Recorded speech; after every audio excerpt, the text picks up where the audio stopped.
말씀드린 대로 소년이 온다 한강에 소년이 온다를 3주로 계획을 했습니다. 오늘 하고 다음 주, 다음 주 이렇게 해가지고 3주로 계획을 해서 보겠습니다. 저희가 그때 말씀드렸듯이 좋은 소식이죠. 노벨 문학상 수상을 하신 그 기념도 있고 해서 저희가 잡아봤고요. 또 마찬가지로 저희가 지금 하고 있는 주제가 이 사회 부조리에 대한 이야기예요. 그건 뭐 개인이 가지고 있는 개인의 부조리이기도 하고 그 부조리가 사회에서 어떤 방식으로 작동하는지 그것들을 우리한테 보여주기 위해서 했던 이야기입니다. 그래서 우리가 지난 시간에 봤던 그뭐 죄와벌이라든가 또 사르트르의 구토 뭐 이런 책들이 주로 이제 이런 개인이 느끼는 형식과 본질 사이에 느끼는 괴리감과 그로 인해서 나타나게 되는 이 부조리성을 느꼈어요. 뭐 우리가 흔히는 이런 부조리를 그냥 의식적으로만, 그러니까 개념적으로만 알고 있는가 하는 것과 이게 사실 우리 몸에 와닿는 문제인가, 이건 좀 사실 별개의 문제거든요. 여러분도 제가 이제 매번 여러분한테 이해하기 쉽게 설명해 드리기 위해서 여러분이 가지고 있는 뭐 형식적인 주체, 형식적인 주체라고 할 수 있는 뭐 어머니, 딸, 뭐 부인, 뭐 이런 뭐 학생, 이런 여러 가지 형식적 주체들이 있는데, 이런 형식적 주체들이 과연 인간의 삶의 본질적인 요소인가를 생각해 볼 필요가 있다라는 이야기를 계속 열심히 드렸어요. 그러니까 우리가 살아가면서 과연 형식적인 자아를 가지고 살아가면서 얻을 수 있는 만족이라는 게 얼마나 될까? 또 언제까지일까? 여러분이 딸로서, 아니면 어머니로서, 아니면 공부하는 학생으로서 언제까지 여러분이 그 자신이 가지고 있는 내 인생에서 가장 중요하다고 생각하는 형식적 자아를 유지하고 살아갈 수 있을까? 한번 생각해 보실 필요가 있는 것 같아요. 저는 적어도 그렇게 뭐 저희 나이가 어리지만 살아가면서 뭐 그런 생각들을 하잖아요. 저도 이런 공부를 하는 사람이니까. 그러다 보면 꼭 미치는 부분이 있어요. 그 미치는 부분이라는 게 과연 내가 죽기 전에, 그러니까 눈 감기 전에 내가 내 머릿속에 남아있는 게 뭘까? 내가 기억하고자 하는 건 뭘까? 그것들이 있을 때 내가 적어도 이 세상을 떠나면서 안심하고 떠날 수 있게 해주는 요소가 뭘까? 뭐 여러분도 한번 생각해 보세요. 어머니였다는 것, 딸이었다는 것, 누군가의 아내였다는 것, 그런 것들이 죽음에 이르렀을 때 자신에게 위로를 해줄까? 아니면 또 다른 무엇이 있을까? 여러분 어떻게 생각하세요? 저는 올해 이제 넘어오면서 제가 죄송하게도 몸이 안 좋아서 계속 컨디션이 안 좋아가지고 좀 그런 생각들을 많이 하게 됐던 것 같아요. 그냥 뭐 몸이 안 좋고 그러니까 뭐 만사가 또 귀찮고 그렇잖아요. 그러다 보니까 과연 우리가 지금 형식과 본질에 대한 이야기를 하고 있는데, 내가 살아가면서 자신이 내가 죽을 때 내 머릿속에 무엇이 남아있으면 나는 그래도 그나마 이 세상을 떠나는 것에 대해서 위로받을 수 있을까? 이렇게 생각해 봤어요. 근데 한 장면이 한번 생각나더라고요. 제가 예전에 싱가포르에 갔을 때 싱가포르에서 그 국립박물관을 방문한 적이 있어요. 내셔널 박물관인데, 그 내셔널 박물관이 이제 원래 재판소하고 같이 연결되어 있어요. 거기가 예전에 이제 영국 식민지였기 때문에 식민지에 기반해서 만들어진 영국식 건물이에요. 그래서 르네상스 양식으로 지어진 아주 큰 건물인데, 그 건물이 원래 모습 그대로 있는 게 아니라 실제로는 이제 리모델링이 돼서 개축이 됐죠. 그래가지고 새로운 디자인으로 만들어졌어요. 그것도 제가 방문했을 때가 꽤 오래 지난 시기니까 한 20년 전에 그 작업이 마무리된 거죠. 가가지고 이제 저는 원래 여행을 가면 항상 이제 박물관과 미술관을 꼭 가는 편이에요. 그래서 그 박물관을 이제 예약을 해가지고 가이드가 있을 때, 그러니까 그 도슨트가 있는 시간에 맞춰서 갔죠. 그러니까 아주 자그마한 할머니이셨는데 그분이 이제 안내를 해주면서 설명을 해주는 거예요. 근데 이제 홀이 연결돼 있는데 연결된 홀을 이렇게 지나서 다음번 홀로 들어가가지고 이렇게 막 둘러보고 있었어요. 저희 뭐 이렇게 뭐 하늘도 보고 그러잖아요. 근데 그분이 이쪽으로 와보라는 거예요. 전부 다. 그래서 그때 한 6명 정도 됐었는데 그룹이 6명 정도가 이제 다 갔어요. 가가지고 이렇게 있는데 요 밑에를 보라는 거예요. 홀을 아래를 보니까 별 모양으로 이렇게 마크가 돼 있고 가운데 이렇게 금색으로 뭐 표시가 돼 있더라고요. 그러면서 이게 뭔지 아냐? 이게 이 건물을 개축할 때 이 건물에 대한 역사와 그 당시의 상황, 그 싱가포르에 있었던 여러 가지 기사, 노래 이런 것들을 다 담아서 타임캡슐로 담아서 거기 넣어놨다는 거예요. 그러면서 우리한테 퀴즈를 하나 내더라고요. 이게 타임캡슐이라는 게 언제 열어보도록 약속이 돼 있잖아요. 언제쯤 열어보게 약속이 돼 있을 것 같냐? 100년, 500년. 어때요? 여러분이 만약에 뭘 타임캡슐을 넣는다면 어느 정도 시간이 지난 다음에 그걸 열어봤으면 좋겠어요? 100년? 식민지에 살았던 그 기간만큼 지난 다음. 뭐 한 200~300년? 한 200년. 왜냐면 200년. 그런 얘기를 하더라고요. 역사를 비판하거나 그거를 평가할 때 적어도 200년 이상은 지나서 평가해야 되지 않냐 이렇게 얘기를 들어서 그런 얘기도 있죠. 거기에서 답은 1000년이었어요. 그 여기 지진. 살아있는 사람은 아무도 열어볼 수 없어요. 그렇겠죠. 100년 만에 네, 1000년. 1000년의 약속. 왜 그렇게 했을까? 생각해 보신 적 있으세요? 지구가 멸망한 사람? 1000년 뒤에 못 나가요. 역사가 또 몇 번 바뀌었을 때 우리가 로마 제국의 역사도 공부했잖아요. 2000년 전이잖아요. 네. 그렇죠? 그것도 지금 우리 공부하잖아요. 타임캡슐처럼 열어서. 그렇죠? 뭐 그렇게 생각하면 그렇게 긴 건 아니죠. 기간이. 그렇죠? 우리가 이 단테가 이 책을 썼을 때, 우리 단테가 신곡을 썼을 때 그때 생각해 보면 알잖아요. 지금부터 1300년 전이잖아요. 어때요? 제가 그 생각을 근데 왜 그때 떠올렸냐면 제가 그 얘기를 들었을 때 처음에는 별 생각 없이 그냥 지나쳤어요. 근데 그날 저녁에 이제 호텔에 와서 가만히 이제 침대에 앉아가지고 할 게 없으니까 가만히 앉아가지고 이렇게 생각을 누워서 이렇게 천장을 바라보고 있는데 그 생각이 문득 떠오르는 거예요. 과연 왜 1000년이라고 했을까? 이런 생각이 떠오르는 거예요. 물론 그 사람이 어떤 생각을 했는지는 모르겠어요. 근데 그 유명한 건축가죠. 그 리모델링을 담당했던. 근데 생각해 보니까 그 설명하면서 이 디자인한 건축을 디자인한 사람의 의도 같은 것들을 이제 도슨트가 설명해 주잖아요. 근데 그걸 얘기를 들어보면 정말 아름답게 지어졌어요. 천정을 원래는 이제 뚫려 있는 천정이었는데 중정처럼 거기를 유리로 막고 그 위에 얇은 물 수조를 만들었어. 그래서 물을 그 위에 뿌려놨죠. 싱가포르 굉장히 덥잖아요. 그래서 햇빛이 굉장히 뜨겁게 내리쬐고.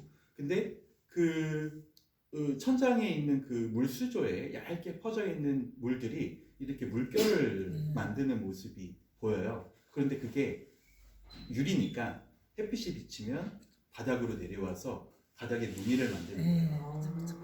네.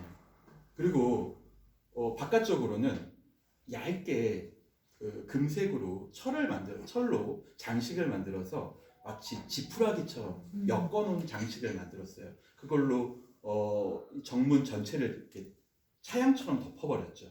근데 그게 이제 중간중간에 이제 구멍 같은 것들이 뚫려 있으니까 바깥쪽에서 햇빛이 또 들어올 때 석양노을에 바깥쪽은 바다거든요. 석양이 질 때쯤 하면 황금빛으로 이 반짝거리는 이 빛들이 그 건물 안으로 들어와서 또 장식을 해주죠. 건물을 반짝거리게 만들어주는 거예요. 아마도 그 건축가가 그것들을 설계하고 그것들을 보면서 이 타임캡슐을 1000년 뒤에 열어야겠다라고 생각하게 된 이유 중에 하나는 자기가 만든 이 아름다움이 천년. 그렇죠. 1000년 동안 사람들한테 기억되더라도 사람들은 이걸 무너뜨리지 않을 거야. 이걸 부수지 않을 거야. 내가 부셨던 것처럼. 그 전에 있었던 식민지 시절의 건물을 자기는 과감하게 부셔버렸잖아요. 예, 개조해버렸잖아요. 그건 아픈 역사죠. 보기 싫은 역사. 근데 내가 그걸 아름다움으로 덮어버렸잖아요. 그리고 그 아름다움으로 덮었을 때 거기 들어갔던 모든 사람들이 그 장면을 보면서 감탄하죠. 그리고 그 감탄한 그 아름다움은 그걸 본 사람들에게 기억에 남게 되는 거예요. 제가 그 생각을 하고 나니까 이번에 그 생각을 하면서 떠오른 것 중에 하나가 그 장면은 나는 죽을 때까지 잊지 못할 것 같다.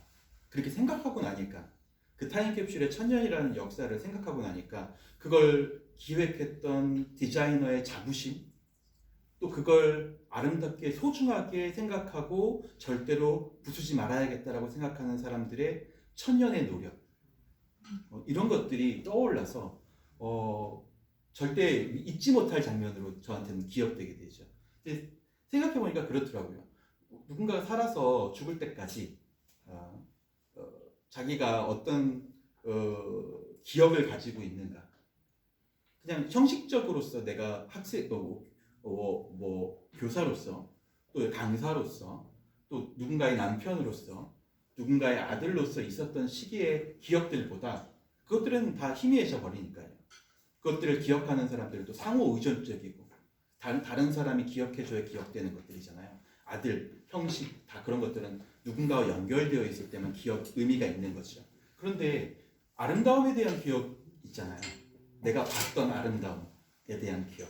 그것은 누군가와 연결되어 있는 기억이 아니에요. 내가 만들어낸 기억이잖아요. 그렇죠? 그렇게 생각해보니까 적어도 죽을 때까지 그런 아름다운 것들, 세상에 퍼져 있는 아름다운 것들, 그다음 아름다운 생각들, 또 아름다운 문화들, 아름다운 그림들 이런 것들을 최대한 많이 보고 그것들을 내 생각 속에 저장해 놓고 잊혀지지 않을 때까지 간직하면 아주 선명하게 간직하면 그러면 적어도 죽을 때 외롭지는 않고 또 위로가 될 수 있겠다. 세상 떠나는 것에 대한 위로가 될 수 있겠다. 충분히 그렇게 생각을 했던 것 같아요. 여러분도 우리가 이제 문학책을 읽잖아요. 이 책은 좀 비극적이기도 하지만 또 아름다운 면이 있어요. 그래서 이런 것들을 좀 마음속에 여러분이 그냥 제 강의로 기억하는 게 아니라 여러분 마음속으로 스스로 기억해서 죽을 때까지 잊지 못할 아름다움으로 기억하게 되면 그게 여러분에게 본질적인 삶의 목적이 되는 거라고 보여집니다. 그러니까 여러분 최대한 그런 아름다운 것들을 많이 보세요. 네. 지난주에 아주 재미있는 그래도 아주 홀가분한 사건이 있었죠. 뭐 하셨어요? 금요일 저녁에? 지금 전주에 있었어요. 전주에 있었어요. 전 친구들하고 동네 친구들하고 조촐하게 파티를 했습니다. 원래 파티하기로 했었는데. 네, 막 동네 술집들에 사람이 가득해요. 가득한데 누구 하나 찡그린 얼굴이 없어요. 그 안에 다들 그냥 기분이 좋아서 뭐 때문인지 모르겠지만 다들 기분이 좋아서 술잔을 기울이고 얼굴이 벌개졌는데도 서로 목소리도 높아지고 맛있는 것도 먹고 마시기도 하고 이야기도 나누고 그런 파티 분위기가 다른 테이블에도 있더라고요. 저희들도 이제 그런 테이블에 앉아 있었어요. 그래서 친구들하고 얘기하면서 저희가 이제 했던 책 이야기를 잠깐 했어요. 죄와벌. 그러면서 그 죄와벌의 라스콜리니코프 주인공이 우리가 읽을 때 학생들이 참 윤석열 씨하고 이렇게 많이 매칭이 되더라, 된다고 하더라라고 이야기를 많이 하면서 잠깐 그 얘기를 했죠. 망상에 빠져서 자기가 살인이라는 범죄를 저질러 놓고도 자신이 옳은 일을 했다고 생각하면서 끝까지 뉘우치지 않는 모습을 보여주잖아요. 나중에 자백을 하게 되지만 자백도 자의로 한 게 아니에요. 그렇죠? 소냐라고 하는 자기가 사랑하는 여성이 간곡히 부탁하고 경찰서 앞까지 따라오죠. 자신이 그냥 내려오는 걸, 자백을 안 하고 내려오는 모습을 보면서 굉장히 실망한 모습을 보이니까 다시 올라가서 결국 자백을 하게 돼요. 자의로 자백을 했다고도 자수를 했다고도 볼 수가 없는 거예요. 그러니까 이 사람은 끝까지, 그래서 에필로그에 보면 시베리아 수용소에 가서도 자기가 끝까지 자수한 거에 대해서 굉장히 좀 후회하잖아요. 끝까지 자기가 옳은 일을 했다고 생각하고 뉘우치지 않아요. 그래서 그런 이유 때문인지 소냐가 이제 매번 자기의 옥바라지를 하러 면회를 오는데 소냐를 굉장히 매몰차게 대하죠. 소냐의 눈도 쳐다보지 않아요. 그리고 굉장히 매몰차게 대하면서 다시는 오지 말아라 이렇게 얘기를 하는 장면들도 그 안에 써 있어요. 생각해보면 자기가 자백해서 여기까지 오게 된 게 누구 탓이라고 생각하고 있던 거예요. 소냐 때문에. 그래서 그 얼굴을 보기 싫은 거죠. 그래서 계속 내치고 면회도 오지 말라고 하고 그러다가 이제 크게 병을 알아요. 같은 시기에 소냐도 큰 병을 앓죠. 끝나고 난 다음에 병이 어느 정도 마무리가 되고 난 다음에 이제 밭에 나가서 일을 하게 되는데 이 일을 하다가 힘들어가지고 이제 논두렁에 앉아 있는데 저 멀리서 소냐가 걸어오잖아요. 쭉쭉쭉쭉 이렇게 걸어오면서 비틀비틀 거리는 모습을 봐요. 근데 예전에 소냐가 아니죠. 완전히 이제 말라가지고 오랜 병치레 때문에 말라가지고 예전에 소냐가 아닌 빼짝 마른 소냐가 저쪽에서 나를 보면서 그 벌판에서 나만 보고 걸어오고 있는 거예요. 근데 그 모습을 보면서 라스콜리니코프가 뉘우치죠. 처음으로. 근데 라스콜리니코프를 뉘우치게 한 건 뭘까요? 그러면 자기가 벌 받았다고 생각하는 이유 중에 하나가 뭐예요? 내가 진짜 벌을 받았어. 8년형은 가짜 벌이야. 자기한테는요. 내가 나한테 부당하게 주어진 벌이지 라고 생각하고 있었잖아요. 그때까지만 해도. 근데 저 멀리서 비틀비틀 소냐가 자기만을 바라보면서 그 허벌판을 아무것도 없는 표지판도 아무것도 없는 곳에 자기만을 바라보면서 오고 있잖아요. 비틀거리면서. 근데 그 모습을 보면서 처음으로 자기는 벌 받았다고 생각해요. 그죠? 뭐가 그걸 만들어요? 그 벌을. 뭐가 벌이에요? 소녀의 나만 나가신 거. 소녀가 너무 힘들어서. 그렇죠. 그런 내용이잖아요. 나를 사랑했던 사람들. 어머니도 죽잖아요. 내가 정말 나를 사랑했던 사람들에게 실망을 시키게 한 것. 또 그들과 함께 즐거움을 누릴 수 없게 된 것. 더 이상 과거로 돌아갈 수 없어진 내 삶. 이 모든 게 사실은 벌이지요. 그때 처음 깨달아요. 지금까지는 내가 옳은 일을 했다고 생각하고 살았는데 그 범죄를 할 때. 근데 실제로 벌은 뭐였어? 내가 사랑하는 사람들이 잃게 된 것. 그들이 나 때문에 고통받게 된 것. 그것이 곧 벌이죠. 그때 자기가 벌 받았다고 생각해요. 그래서 자기 옆에 앉은 소냐의 손을 잡고 눈을 처음 쳐다보죠. 소냐의 눈을 고백하는 거죠. 진짜 자백이죠. 그게 자신의 벌을 고백하는 거죠. 어떻게 보면 그 장면이 이 도스토옙스키가 우리 마음 속에 마지막까지 남게 하려고 했던 장면이었던 것 같아요. 그렇죠? 그렇다면 우리가 아까 잠깐 이제 술자리에서 했던 얘기처럼 라스콜리니코프가 윤석열이라고 생각해 보면 윤석열 씨가 형식적으로 파면당한 것, 대통령직에서 파면당한 것은 형식적인 벌이죠. 절대로 아마 스스로는 인정하지 않을 거예요. 그렇죠?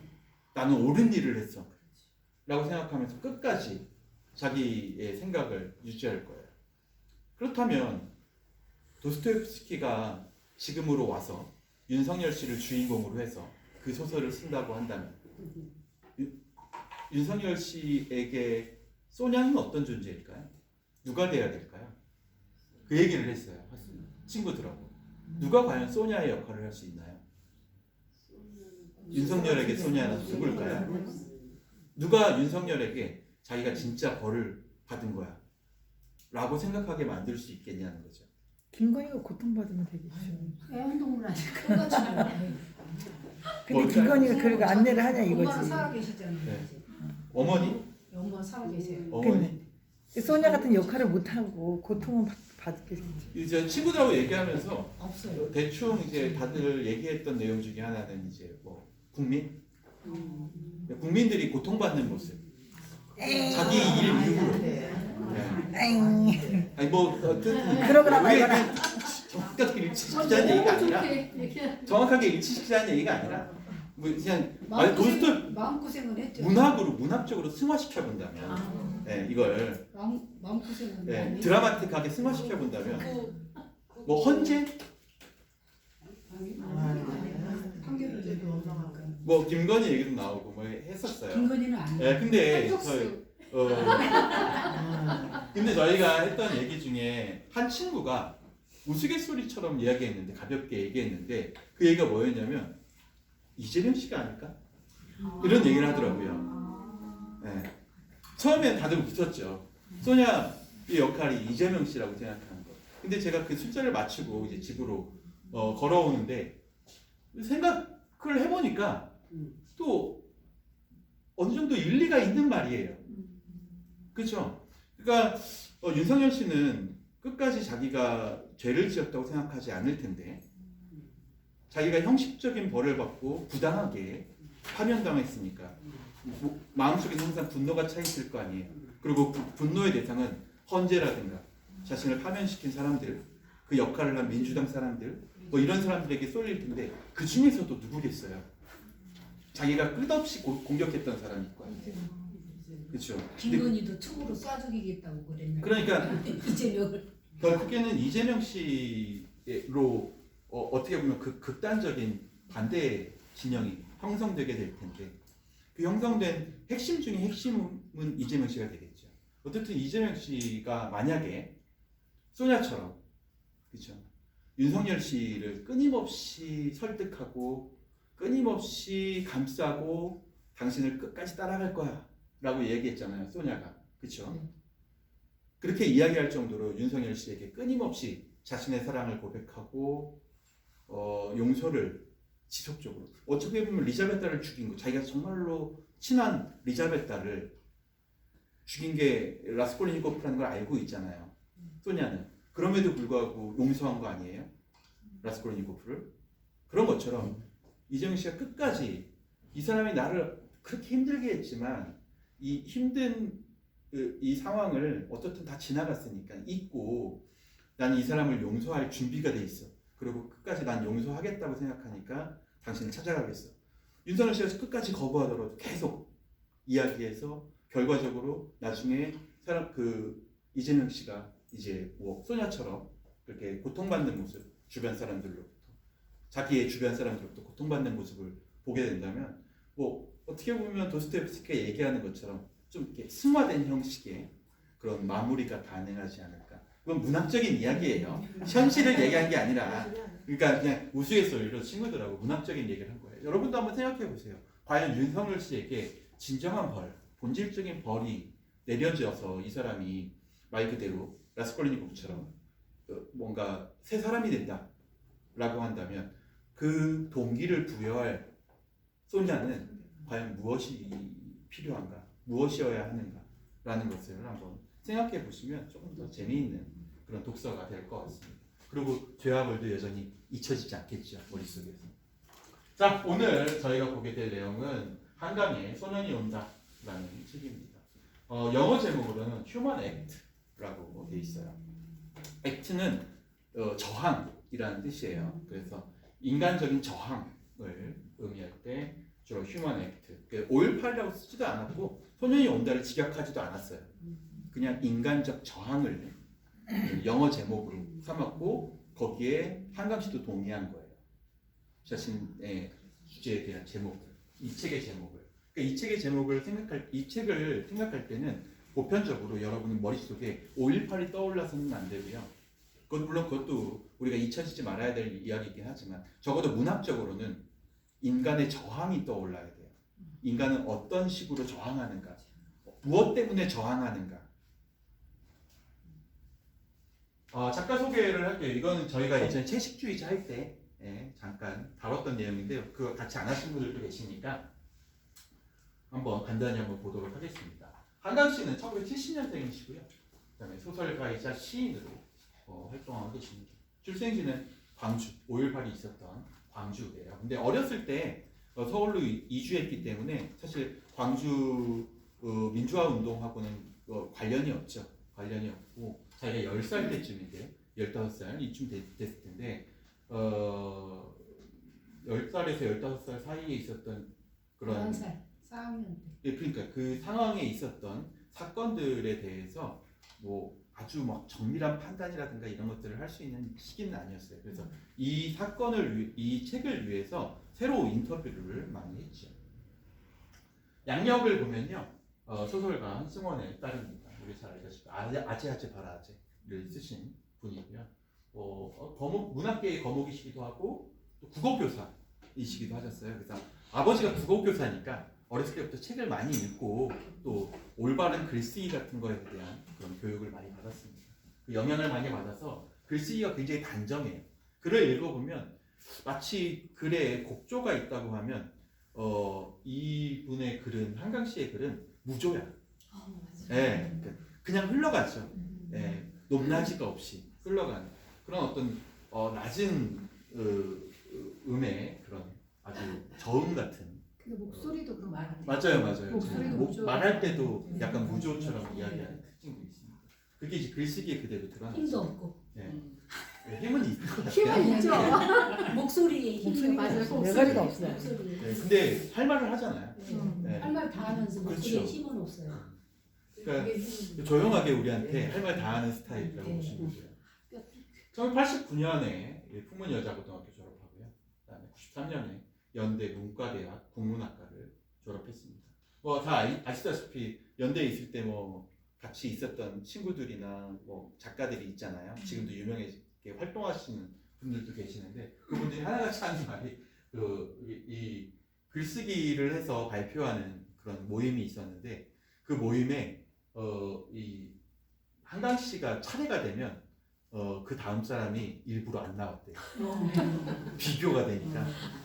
그래서 그런 일들도 그러니까 그 정도로 글쓰기에 굉장히 큰 재주가 있었다고 봅니다.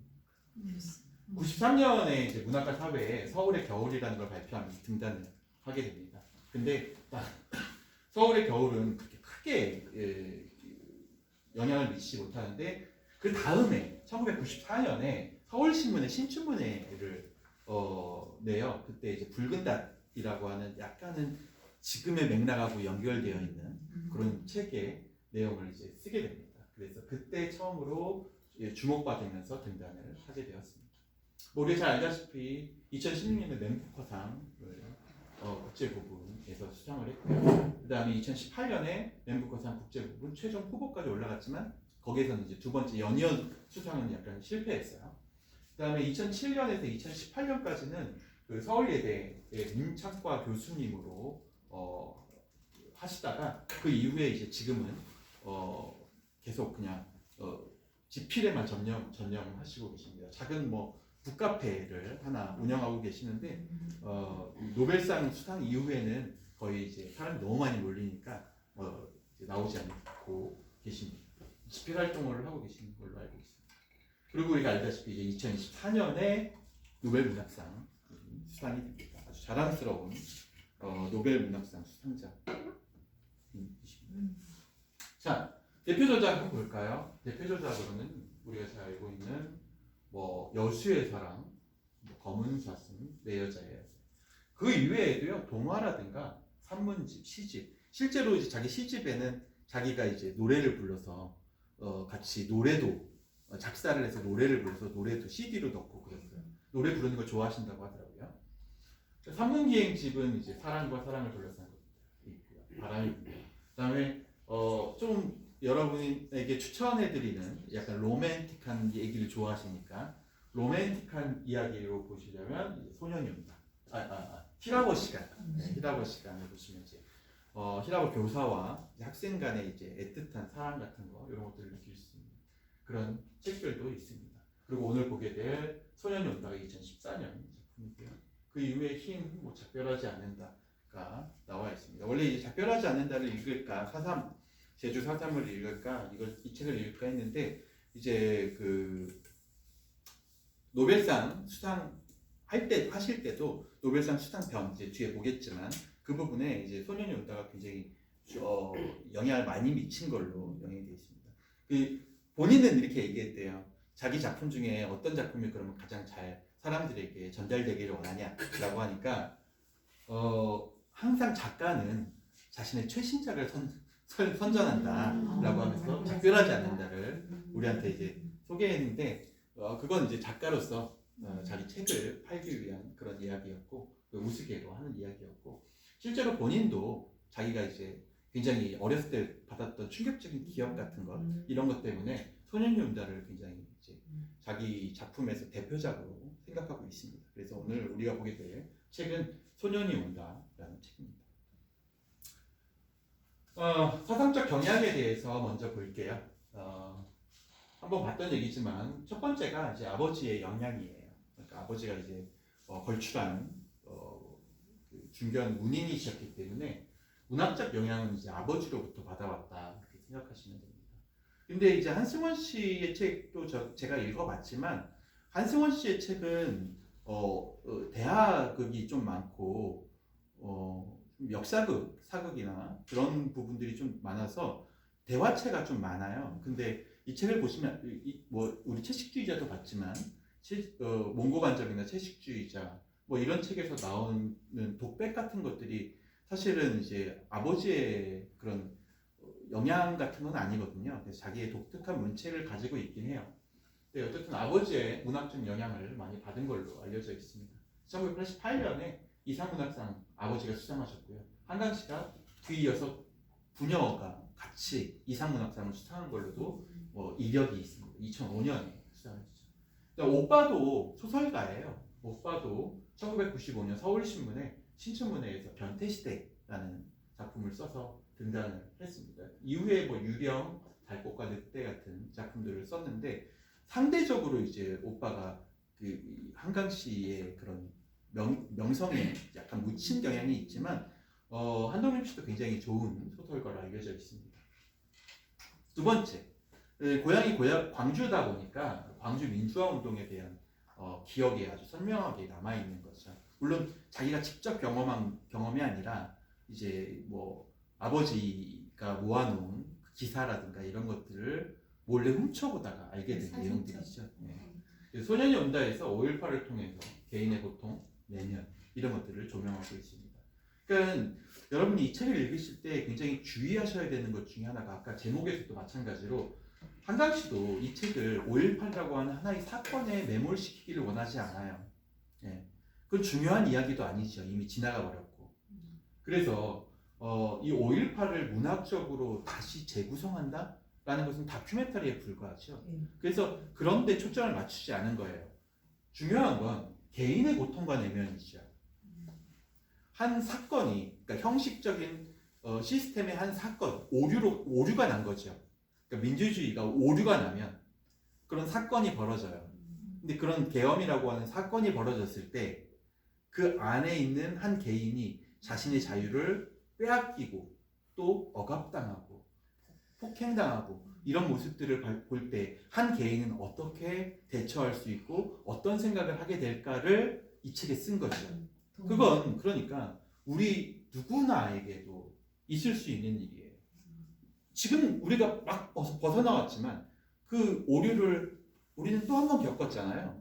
아무리 사람들이 그렇게 광장에 많이 모여가지고 저기서는 내려와라, 저기서는 지켜라 뭐 이런 얘기를 계속 해대는데 그렇게 아무리 외쳐도 정작 본인은 그 이야기에 아무런 반응을 보이지 않잖아요. 시스템 자체도 거기에 아무렇게 휘둘리지 않아요. 그런 것들이 어떻게 보면 시스템이 가지고 있는 익명성 같은 거죠. 근데 이 시스템이 누구를 위해서 존재하는 시스템이에요? 사회 시스템은 누구를 위해서 존재하는 거예요? 국민. 그렇죠. 바로 여러분이에요. 보편적인 국민이 아니라 나 자신이라고요, 그냥. 내가 나를 위해서 존재하는 시스템이니까 내가 원하는 것, 내가 억압받고 내가 폭행당할 때 당연히 시스템이 나를 지켜줘야 되는 거잖아요. 그런데 모순적으로, 역설적으로 오히려 형식적인 시스템이 나의 자유의 본질을 억압하는 상황이 벌어지게 되는 거죠. 그러니까 이게 우리가 이야기하고 있는 뭐라고 볼 수 있다는 거예요. 형식이 본질을 압도하는 사건, 바로 부조리라고 볼 수 있다는 거죠. 그런 의미에서 우리가 이 책을 좀 접근해 보면 도모의 개인적인 그러니까 실존으로서의 부조리를 우리가 따라갈 수 있다는 거예요. 도모가 느끼는 부조리를.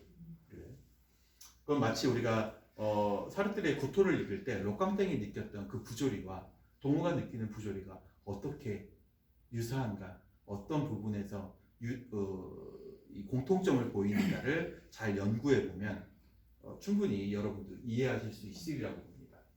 작가 본인은 5.18 이전에 서울을 환영했기 때문에 5.18을 직접 겪지 않았습니다. 아무 다행인 거죠. 사실은 혹시라도 있었다고 한다면 우리는 노벨 문학상 수상자를 만나지 못하게 될 수도 있어요. 집필 과정에서 많은 압박을 받았다라고 에필로그에 서술을 하고 있습니다. 그래서 본인이 스스로도 이 채식주의자, 이건 채식주의자 얘기예요. 채식주의자를 쓸 때 이제 굉장히 많은 심리적인 압박과 그런 것들을 받았다. 특히 이 책에도 마찬가지로 그 어렸을 때 아버지가 한쪽 책상 서랍에다 놓아뒀던 그 5.18과 관련된 사진들을 보여주게 되는데요. 그 장면을 이제 자기가 어린 나이에 보고 굉장히 큰 충격을 받은 거예요. 그게 본인에게는 굉장히 압박. 그러니까 이 책을 쓸 때 누가 제일 믿겠어요? 그 장면을 보면 그 장면이 한 번 보면 평생 잊혀지지 않는 장면인데 저는 그 장면을 처음 대학에 가서 봤어요. 대학에서 가끔 5.18 기념식을 하게 되면 앞에서부터 정문 앞에서부터 그걸 대자보로 해서 사진을 쫙 걸어놓거든요. 아주 끔찍한 사진들이에요. 근데 그 장면을 한 번 보면 절대 잊히지가 않아요. 그 장면이. 근데 그 어린 나이에 그걸 봤을 때는 얼마나 끔찍했겠어요. 어린 소녀 감성을 가지고 있는 아이에게. 그러니까 그게 엄청난 압박이 됐고 이 글을 쓸 때마다 자신이 그 장면들이 떠오르면서 그 장면들을 연출해낸 누군가에게 끊임없이 분노가 일지 않았을까요? 이걸 이런 식으로 쓸 수 있다는 것. 그러니까 덤덤하게 장면을 누군가에게도 뭐랄까 그 자신의 날카로운 송곳을 꽂지 않고 그냥 담담하게 이걸 쓸 수 있다는 것은 본인 스스로도 끊임없이 노력했다는 걸 의미해요. 당연히 욕하고 싶죠. 당연히 이야기하고 싶을 거 아니에요. 네가 잘못됐다. 잘못된 사람들은 왜 아직까지도 뻔뻔하게 그러고 있느냐, 사과를 하지 않느냐라고 이야기하고 싶을 거 아니에요. 근데 그 얘기를 하지 않아요. 이 책은. 작가는 얼마나 힘들겠어요. 작가도 얼마나 그걸 묻고 싶겠어요. 우리한테. 자기의 화를 풀어내보고 싶은 거 아니겠어요? 근데 그걸 최대한 자기가 자제한 거예요. 그게 바로 압박이죠. 그 심리적 압박을 이겨내고 쓴 거예요. 그래서 이 책이 굉장히 시적인 미학이 있다 이렇게 말씀드리는 거죠. 함축적인 이야기들이 많이 담겨 있어요. 자, 아버지 한승원의 어둠꽃도 마찬가지로 아까 이야기한 것처럼 5.18을 다루는 소설인데요. 아버지는 다 풀어내죠. 그 자신이 가지고 있었던 그 분노, 주변 친구들에 대한 그리움 이런 것들을 다 풀어내요. 아버지와는 반대로 딸은 그것들을 풀지 않아요. 대상이 없어. 원망의 대상이 없다는 거예요. 그냥 우리 마음속에 슬픔만 남아. 그렇게 느낄 수 있도록 이 책을 유도했다는 측면에서 본다면 문학가로서는 작가 정신을 가지고 있는 문학가로서는 아버지를 뛰어넘었다라고 충분히 이야기할 수 있죠. 그러니까 노벨 평화상을 탔죠. 네. 자, 다음 이야기도 한번 볼까요? 반전주의예요. 평화, 반전. 요번에 노벨상 수상할 때도 우리나라에 탄핵 국면이 있어가지고 굉장히 아이러니했죠. 네. 그래서 그거에 대한 질문이 당연히 나왔어요. 근데 자기가 탄핵뿐만이 아니라 우리나라에 이 계엄뿐만이 아니라 이 엄청난 그 전쟁, 러시아와 이스라엘과 이 벌이고 있는 이 엄청난 전쟁, 이 전쟁의 소용돌이 속에서 우리가 축하할 일인가? 과연 내가 축하할 일인가? 라는 이야기를 자기가 직접 했었어요. 인터뷰에서도. 그 정도로 평화주의자라고 볼 수 있습니다. 2017년 10월 7일 뉴욕타임스에 글을 써요. 이렇게 인터뷰를 해요. 그 기고의 내용이 뭐냐면 미국이 전쟁을 말할 때 한국은 몸서리친다. 다시 말해서 전쟁에 대한 그런 아직 벌어지지도 않은 전쟁, 2017년이면 아직 벌어지지도 않은 전쟁에 대해서 굉장히 우려하고 있는 그런 내용의 글을 썼습니다. 대화와 평화적 해법을 통해서 남북 관계를 개선을 촉구해야 된다. 이런 이야기도 본인이 한 인터뷰 같은 데 등장하고요.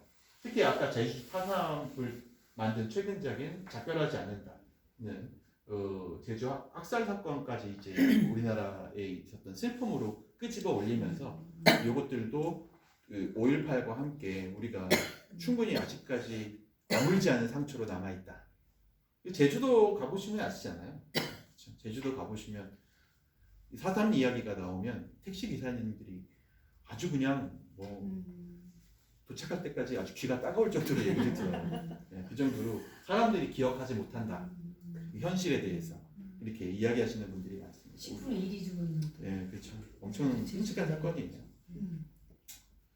자, 이건 제가 이제 노벨 선정 발표문, 노벨상 선정을 할 때 발표할 때 왜 문학가로서 노벨 문학상에 왜 한강을 선택했는가에 대한 선정문의 일부를 제가 가져왔습니다. 이 노벨위원회 위원장인 안드레스 올손이라고 하시는 위원장님께서 직접 발표하신 내용을 번역한 내용이에요.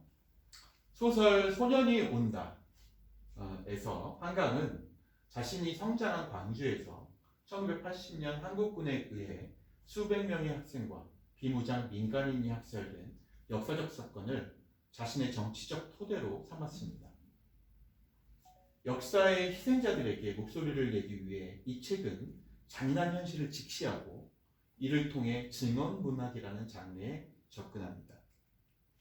한강의 스타일은 간결하면서도 환상적인데 그럼에도 불구하고 그 장르에 대한 우리의 기대에서 벗어나 죽은 자의 영혼이 육체와 분리되어 자신의 소멸을 목격하도록 허용하는 것은 그녀만의 특별한 문학가적 편법입니다.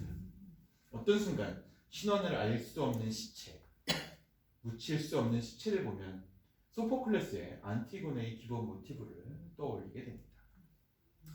안티고네의 이야기에 보면 이건 이제 우리가 잘 알다시피 오이디푸스 왕에 관한 이야기인데 안티고네는 오이디푸스의 막내딸이었어요. 근데 아버지가 이제 눈이 멀게 되자 끝까지 아버지를 돌보는 역할을 하게 되는데 자기가 아버지를 돌보고 아버지가 돌아가시고 난 다음에 고향으로 돌아오는데 고향으로 돌아오는 길목에서 자기 오빠가 처참하게 죽어 있는 장면을 목격하게 되죠. 그런데 당시에 그 왕의 명령에 따라서 누구도 이 죽은 자를 왕의 명령에 역모를 하다가 죽었으니까 왕의 역모를 하다 죽은 자를 절대 묻지 말아라라고 하는 그 명령을 내려요. 그 명령을 내리는데 안티고네는 눈물로 울면서 그 오빠의 장례를 치르죠. 그러고 난 다음에 재판에 불려나가게 되는데 그 재판에서 이런 이야기를 해요. 왕의 명령보다 무서운 것이 하늘의 명령이다. 이런 이야기를 하죠. 그러니까 나와 오빠는 하늘이 맺어준 그러니까 인연이라는 거예요. 근데 왕은 우리가 선택하거나 선택하지 않을 수도 있는 거 아닌가 라고 생각해 보면 결국 내 자유가 향해야 할 곳은 바로 오빠의 시신이지 왕의 명령이 아니다. 그러면서 이 오빠를 묻어준 그런 변명 아닌 변명이죠. 변호를 하게 되는 그 장면이 담겨 있습니다. 그게 이제 어떻게 보면 인류애라고 하는 인간의 본성적인 자유라고 하는 그런 보편적 자유로 만들어진 그런 그걸 노래한 최초의 시라고 볼 수 있어요. 그러니까 그 이전에는 왕의 권위, 뭐 왕비의 아름다움, 뭐 이런 것들은 주로 이제 시에서 등장하지만 나라나 자연의 아름다움 같은 건 등장하지만 인간의 자유에 대해서 특히 개인적인 자유에 대해서 이야기한 노래하는 시는 없거든요. 근데 이 안티고네의 노래는 바로 이 인간의 아주 근원적 자유, 제국과도 상관없고 그렇다고 사회와도 상관없고 그냥 인간으로서 느끼는 그 인연과 또 인간으로서 느끼는 그런 어떤 이 슬픔 이런 것들에 아주 집중한 개인주의적인 시라고 해서 그것들이 이제 굉장히 큰 평가를 받았어요. 그러니까 안데르슨 올손이 안티고네를 언급한 이유는 바로 그 부분에 있죠. 마치 안티고네의 노래처럼 이 소설은 동화라고 하는 한 개인과 연결된 동시대에 연결된 자신의 어떤 인연이죠. 그 인연을 제국이든 뭐든 어떠한 형식으로도 끊을 수 없다라는 것을 이 책을 통해서 보여주고 싶었던 거예요. 그래서 이 책이 가지고 있는 의미는 마치 안티고네의 노래처럼 소포클레스가 썼던 안티고네의 노래처럼 인간의 아주 근원적인 슬픔을 끌어올려서 기존에 있었던 5.18과 관련된 여러 가지 형식들, 여러 가지 논란들 이런 것들을 다 덮어버리는 그걸 다 걷어내고 그 아주 깊은 슬픔만을 남겨놓은 소설이라고 생각하면 마치 안티고네의 소포클레스의 안티고네의 눈물을 떠올리게 한다라고 이야기하는 장면입니다. 아주 적절한 이야기여서 저도 이 부분을 가져왔습니다. 자, 그렇다면 우리가 이제 노벨상 선정 이유에 대해서 한번 보면 좋겠죠. 한강 씨가 노벨상을 받을 만한 사람인가? 어떤 이유로 과연 한강 씨에게 노벨 문학상이 부여된 것인가? 선정 이유를 제가 한번 정리해봤습니다. 선정 이후에 우리가 잘 알고 있었던 알려진 이야기는 바로 이거죠. 역사적 트라우마에 맞서며 인간 삶의 연약함을 드러내는 강력한 시적 산문이다. 이런 표현입니다. 이게 무슨 이야기인가? 이걸 6가지로 정리해보면 돼요. 첫 번째는 글쓰기를 할 때 문학적 만약에 5.18이라고 하는 사건이라든가 4.3이라는 어떤 사건을 언급해서 그것들을 주제로 쓰게 된다면 아까 이야기한 것처럼 굉장히 감정적인 소설이 된다거나 아니면 아주 무미건조한 다큐멘터리 보고서가 될 수 있어요. 근데 이 책은 그 둘 모두가 아니에요. 그 이유 중에 하나는 이 책이 철저하게 미학적으로 쓰여져 있기 때문이죠. 그러니까 예술가의 아주 본질에 들어가서 아름다움으로 이 슬픔을 묘사하려고 했던 거예요. 그래서 글쓰기와 함께 미술, 음악 등 다양한 예술의 영향이 문학 전반에, 작품 전반에 반영되어 있게 만드는 것이 바로 이 한강 씨의 능력, 문학가로서의 능력이라는 거죠. 적절하지 않는다가 훨씬 더 많이 문학적 저기 시적 산문 아마 앞으로 나오게 될 온다고. 아주 젊잖아요. 네. 그래서 앞으로 엄청 많은 소설들이 나올 텐데 한강 씨의 소설들이 나올 텐데 이 소설들은 아마도 그런 아름다움을 계속 지나간 작가의 어떤 노련함 이런 것들이 생기면서 점점 더 아름다워질 거예요. 그러니까 앞으로 나오게 될 한강 씨의 소설을 기대하는 것도 굉장히 재미있는 저희들의 희망일 수 있겠죠. 첫 번째가 바로 그거예요. 다른 예술적인 이해도가 굉장히 높아서 본인 스스로가 노래도 좋아하고 작곡도 하고 동시도 쓰고 그림도 그리고 그렇기 때문에 예술적 이해도가 굉장히 높아서 어떻게 해야 아름답게 느끼는가 사람들이 그거에 대한 연구를 굉장히 중요하게 하는 사람이다. 그래서 어떤 특정 사건에 매몰되지 않고 전쟁이라든가 뭐 혁명이라든가 이런 특정 사건에 매몰되지 않고 그 사건 안에 존재하는 아름다움을 찾아내기 위해서 노력하는 작가다. 그게 이제 첫 번째 선정 이유예요. 두 번째, 규범에 복종하기를 거부했을 때 벌어지는 폭력과 착취. 형식에 의해서 우리에게 요구되는 폭력과 착취들이 있어요. 근데 그 착취를 미학적 슬픔으로 승화시키고 또 병적 집착으로 표현했다. 이렇게 이야기해요. 두 번째 이야기는 채식주의자하고 연결되어 있죠. 네. 그냥 나는 고기가 먹고 싶지 않아 라고 얘기하는데 아버지가 어떻게 해요? 강제로 입에다가 탕수육을 쑤셔넣는 장면이 나오잖아요. 그걸 그냥 단순히 폭력으로만 묘사했으면 뭐 하나의 아주 극적인 작품이 될 텐데 실제로는 그걸 굉장히 슬프게 묘사해요. 작가는. 게다가 그 안에 그 슬픔을 본인이 스스로 극복할 수 없어서 이 식물이 돼야겠다. 말도 안 되는 이야기지만 내가 나무가 될 거야 라고 생각하는 병적인 집착증을 보이게 되죠. 이런 것들이 인간이 어떤 폭력과 맞설 때 근저에서 인간의 본질로서의 인간의 근저에서 나오게 되는 반응이라는 거예요. 우리는 폭력이 우리에게 다가오게 되면, 국가적 폭력, 아주 거대한 폭력이 우리에게 다가오게 되면 우리는 거기에 맞서지 못해요. 그렇잖아요. 누가 거기에 함부로 맞서요. 근데 만약에 사람들이 늘어나고 내 주변에 그것들을 같이 이야기해 주는 사람들이 있으면 그때야 맞설 수 있는 거죠. 그런데 만약에 우리가 그렇게 우리를 도와줄 사람들이 없고 그냥 혼자 있다고 한다면 그 폭력에 우리는 어떻게 대항해야 돼요? 찌그러져야지. 어떻게 해요? 어떻게 할 수 있어요? 목소리를 내나? 목소리를 낼 수 있어요. 못내. 찌그러져 네. 있을 때. 그렇죠. 그렇게 돼요. 그러니까 폭력에 무서운- 움츠리게 된다는 거예요. 그게 움츠렸을 때 이 책의 맨 첫 챕터가 뭐예요? 제목이 어린 새. 네. 그 엄청난 폭력 앞에 한 개인은 그냥 움츠릴 수밖에 없어요. 그냥 미학적 슬픔이죠. 어린 새로 묘사했어요. 그걸. 미학적 슬픔, 이런 것들이 바로 미학적 슬픔이라고 불러요. 어린 새 보면 알잖아요. 그냥 발발발발 그냥 떨고 있잖아요. 사람들 손 위에 이렇게 올려놔도 보면 계속 벌벌벌벌 떨고 날아가지도 못하죠. 도망가지도 못하잖아요. 그런 모습을 동화를 통해서 보여주려고 한 거예요.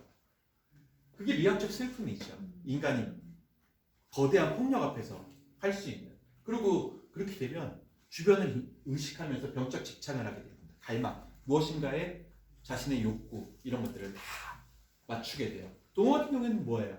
정대를 찾는 것. 그렇죠? 자기 친구, 이미 죽어버린 친구를 찾는 거예요. 그냥 말도 안 되는 병적 집착이죠. 그런 것들을 보여주는데 그런 것들을 아주 잘 묘사했어요. 이 책에서는. 세 번째, 극단적 삶의 이야기에 대한 신체적 공감을 강렬한 은유적인 스타일로 표현했다. 아마 몽고 반점 보신 분들 다 아시죠? 몽고 반점. 거기 보시면 이제 자기 시습과 이게 몸을 섞게 되는 처제의 이야기가 나오잖아요. 근데 그 장면이 굉장히 에로틱한 장면처럼 또 느껴지지만 실제로 몸에다가 뭘 그려요? 그림. 네, 꽃을 그리잖아요. 네. 그렇죠? 은유적 스타일이에요. 왜 꽃이겠어요? 죽어가는 여자 아니에요? 그냥 눈으로 봐도 이미 빼빼 말라가지고 다 죽어가는 여자잖아요. 채식을 하기 시작하면서부터 가족으로부터 다 버림받고 병적인 감금 상태에 놓여 있는 사람. 그런데 거기다 꽃을 그리는 거예요. 아름다운 여성도 아니고. 이게 바로 신체적 공감이죠. 누군가와 만날 때 사랑이라는 것이 느껴지는 그런 은유적 스타일. 이런 것들을 극단적인 삶 속에 배치해요. 그러니까 아주 끔찍한 사건인데 실제로 보면, 그러니까 이미지적으로 본다면 아주 끔찍한 사건인데 그 끔찍한 사건을 우리의 꽃이라는 이미지로 같이 버물려서 은유적인 스타일로 표현해내고 있다는 거예요. 그래서 읽는 사람이 그렇게까지 감정이 고조되지가 않아. 네, 적당한 선에서 어느 정도 타협할 수 있게 되죠. 이런 것들이 어떻게 보면 한강이 가지고 있는 작가의 어떤 역량이라고 볼 수 있다. 네 번째, 뛰어난 시적 묘사를 하고 있습니다. 이 시적 묘사라는 게 중요해요.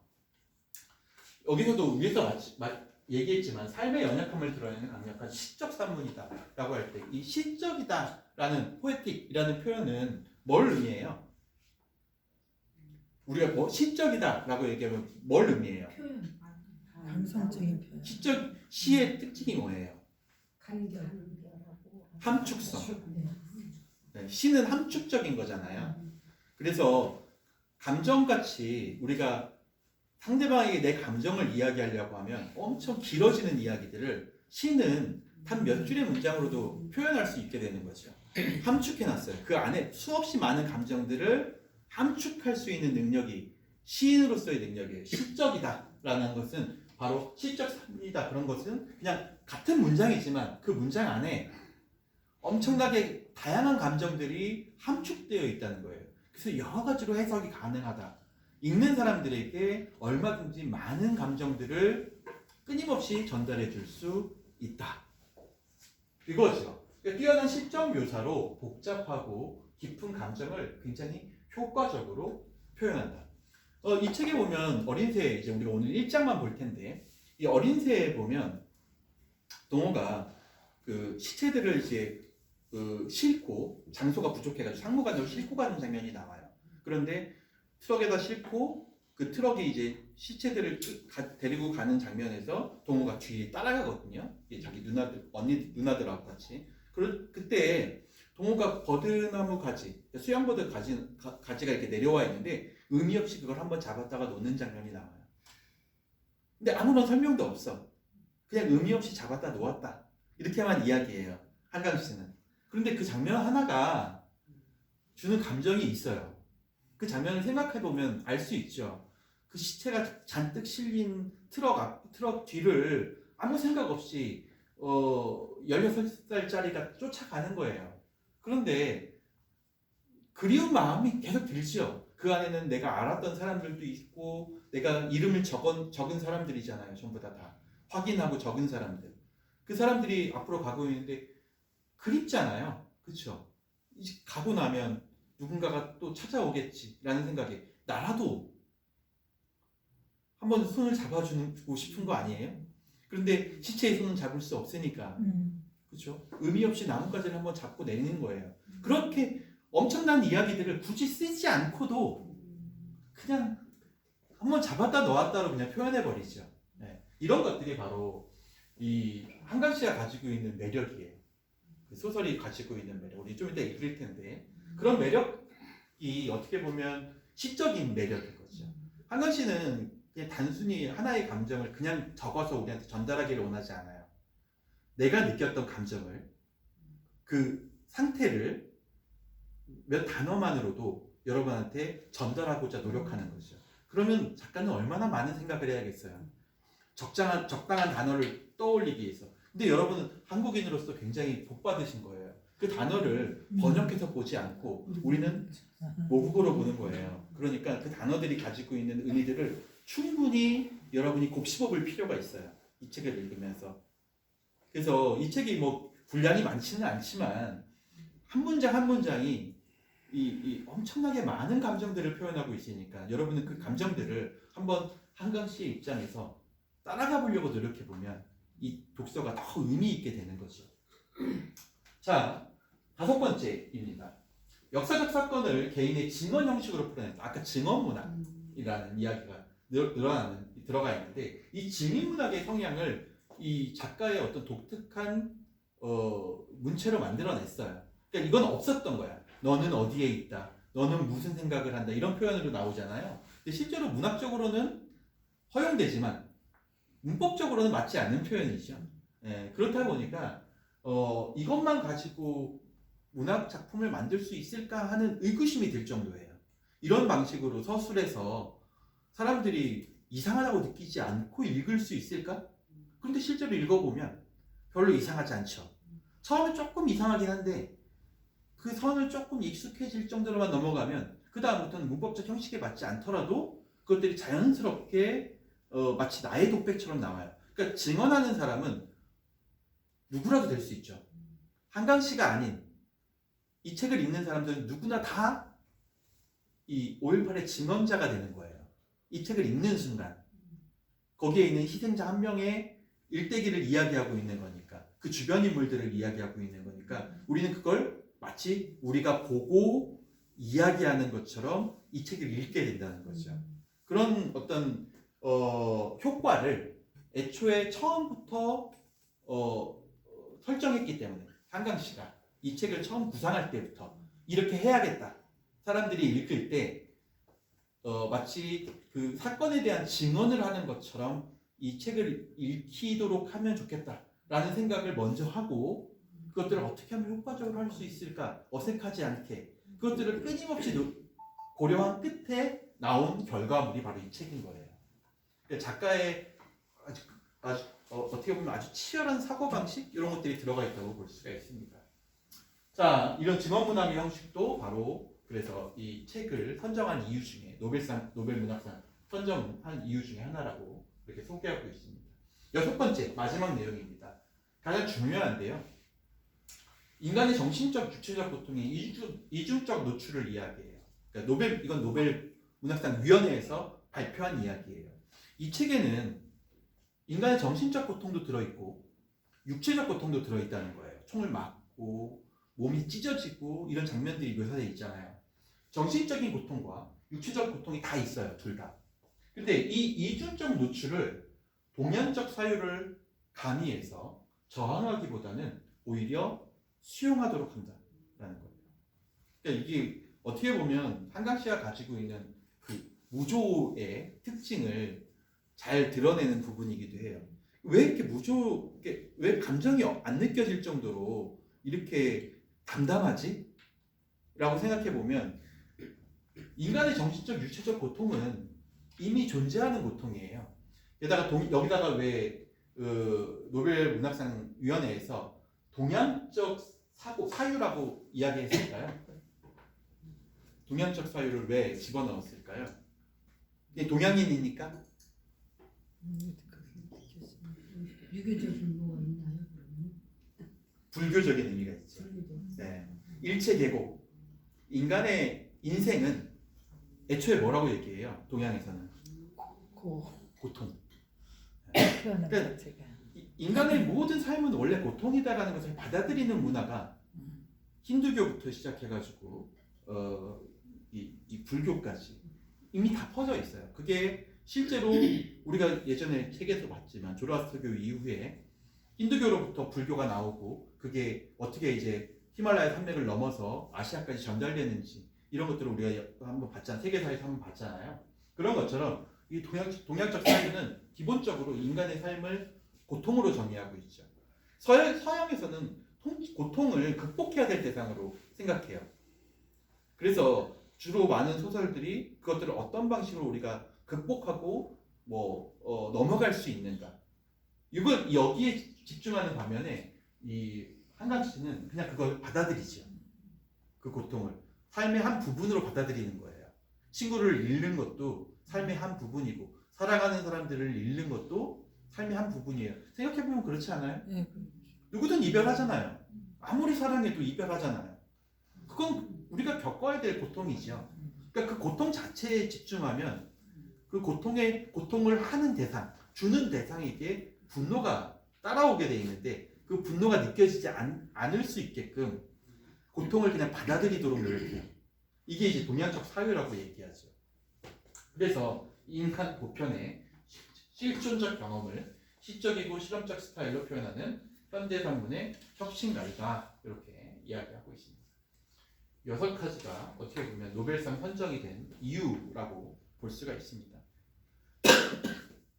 여러분도 한 번씩 이제 이 책을 보면서 이 내용들을 한 번씩 떠올리시면서 과연 어느 부분이 이런 부분들하고 연결되는가, 여기 이야기된 6가지 부분하고 소년이 온다의 어떤 부분이 연결되는가 이런 것들을 하나씩 찾아가면서 읽으시는 것도 굉장히 재미있는 독서가 될 수 있을 것 같습니다.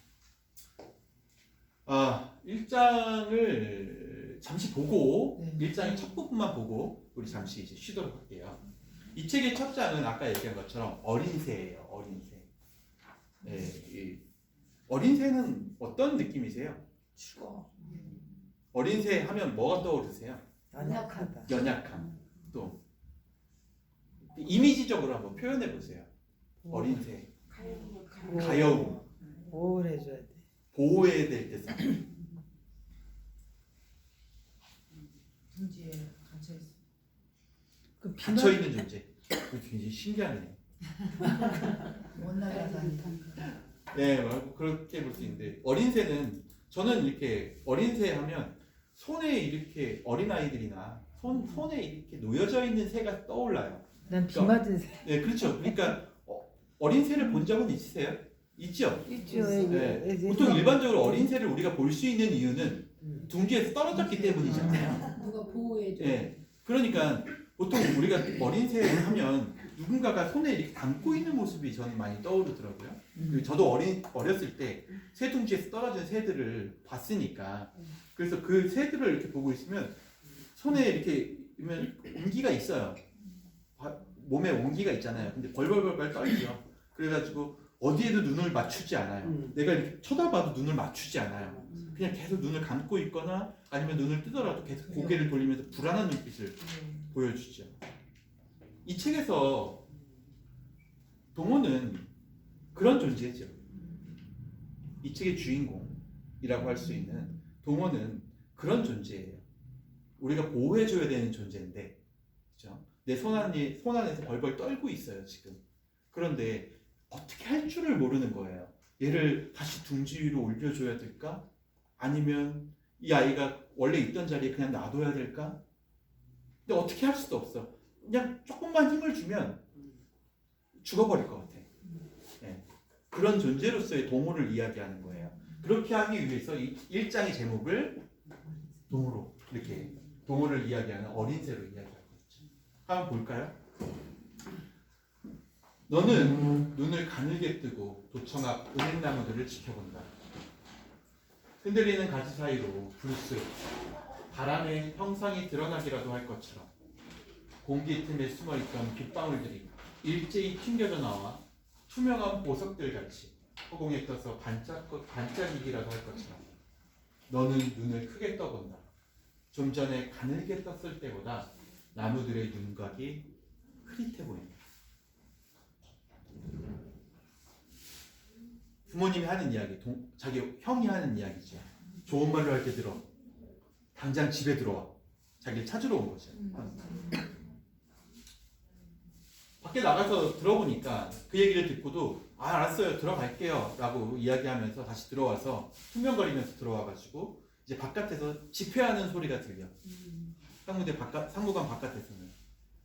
멀리서나마 추도식을 보려면 건물 오른편으로 돌아 나가야 한다. 굳이 그렇게 하지 않고 너는 여자의 목소리에 귀를 기울인다. 바깥에서 들려오는 소리를, 그 집회의 소리를 듣고 있는 거예요.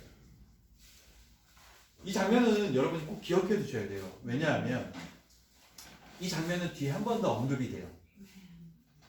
이 책의 중간쯤에, 그러니까 1장 중간쯤에 한 번 더 언급이 되죠. 그러니까 작가의 입장에서는 이 첫 줄을 쓰고 이 이미지를 쓰고 이 이미지를 이 장의 중간까지 계속 유지하고 싶은 거예요. 그러니까 이 장면은 이 책 전체의 주제라고 분위기라고 볼 수 있죠. 다시 한번 읽어볼게요. 너는 눈을 가늘게 뜨고 도청 앞 은행나무들을 지켜본다. 자, 건물에 창이 이렇게 있어요. 그런데 그 창 바깥으로 은행나무들이 서 있는 게 보여. 건물 바깥으로. 근데 그 은행나무들이 계속 흔들리고 있어요. 바람에. 흔들리는 가지 사이로 바람이 마치 보이기라도 할 것처럼 뭐가 들려오는 거예요? 사람들의 목소리가 들려오는 거죠. 네. 마치 사람들의 목소리가 뭘 하고 있는 것 같아? 은행나무를 흔들고 있는 것 같은 거야. 그 형상이 드러나기라도 할 것처럼. 그래서 마치 그 소리가 아주 힘이 있어서 나무 사이를 뚫고 들어와서 공기 틈에 숨어있던 빗방울, 그 나무 사이사이에 있던 빗방울들을 일제히 다 튕겨내버려. 그래서 마치 그 튕겨낸 그 빗방울들이 전부 다 자신에게로 쏟아질 것 같은 그런 느낌이 드는 거죠. 그게 마치 쏟아질 쯤 되면 햇볕에 반사되어서 투명한 보석들 같이 허공에 떠서 마치 반짝거리는 그 밖의 모습을 보여주기라도 할 것 같다는 거죠. 어린아이가 보는 아주 순수한 모습이에요. 아무것도 없어요.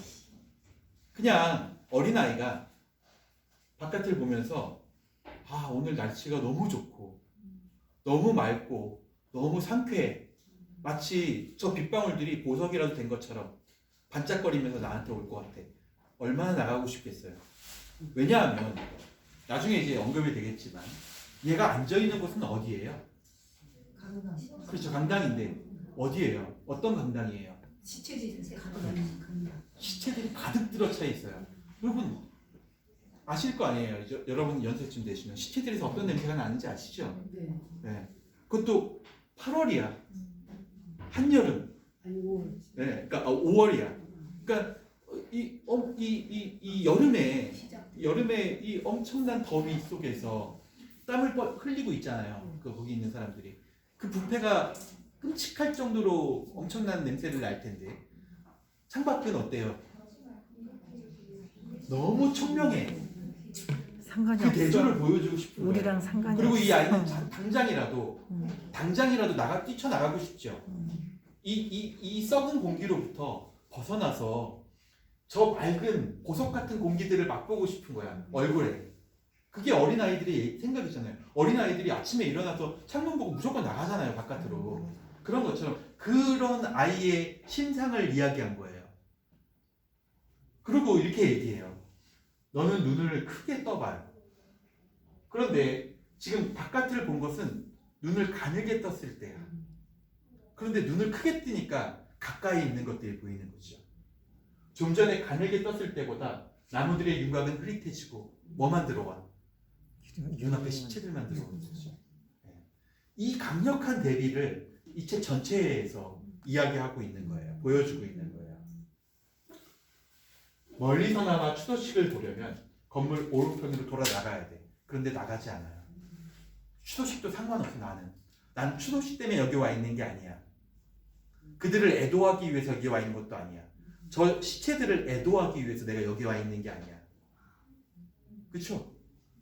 굳이 그렇게 하지 않고 너는 그냥 멀리서 들려오는 목소리만 들을 정도야. 그게 그렇게까지.